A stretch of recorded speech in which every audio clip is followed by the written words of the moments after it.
A good men's group needs to be masculine. Of course, that sounds like stating the obvious. And if you're gathering a group of men, then hopefully what will come out is the best masculine traits in those men. And what we found on Manifesto Core is that it really requires a constant focus on improvement in order to make sure that we're not getting too comfortable with each other. When I first started running and facilitating men's groups some maybe 10 years ago, then a lot of what I experienced was like the depth of connection that I was able to have with other men through sharing about the different challenges and difficulties that I was facing and being met and listened to by other men. And there's a real value in that. And at the same time, what I've found through years and years of this work is that it's really, really important to constantly be understanding that men are natural problem solvers. When we get presented with a problem, then we want to find a solution and we automatically look for that. And in some cases, in some places, this is seen as a problem. It's even seen as like toxic masculinity or something like that. That men can't just listen, they always have to be fixing things. Well, in a men's group, we see it as a strength. We actually do want to solve the problems. We don't want to wallow in self-pity and victimhood in the problems we're facing. I've been in men's groups where guys have been, battling with the exact same problem for years on end.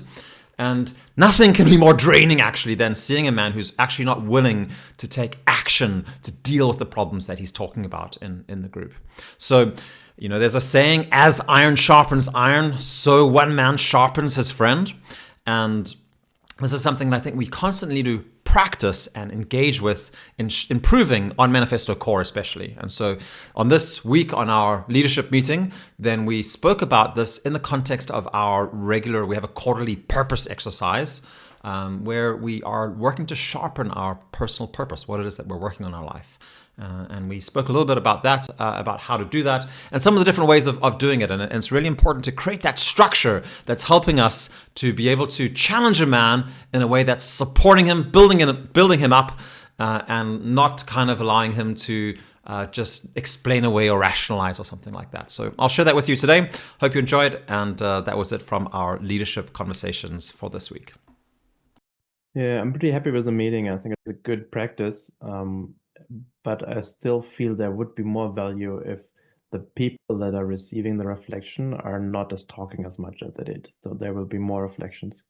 And probably something I'm also a victim of, that I do that as well. Thanks, Stefan. Paul, you scored it a 6 with an asterisk. On Stefan said, we need to reframe it then, because right now it's about asking questions to the person, right? So that's the instruction. So maybe we just need to give feedback. I think when Marty started saying you should do this breathwork workshop, that felt to me like a little bit too much advice giving. I think we could sharpen this exercise a little bit more. I gave such a low score just because I felt distracted myself. I was a little embarrassed. Stefan asked me a question during the meeting and I replied to everybody, which was off topic in the middle of Jesper sharing. And I noticed Jesper suddenly had to read the comment, which must have been a little strange to have read. So I apologize for that. That was a little off. But in general, I just felt like this has been, so far with the purpose exercise, this has been the least effective one we've done so far. I felt it was just a little vague and unfocused. I think we went critical questions, really, right? Yeah. Is that what you guys? Right.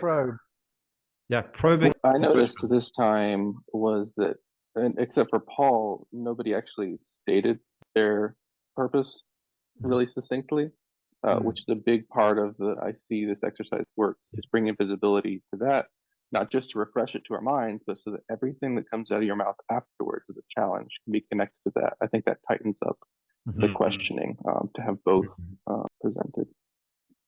Very good point, Christian. Yeah. I'm going to put that into the description of the exercise. Yeah.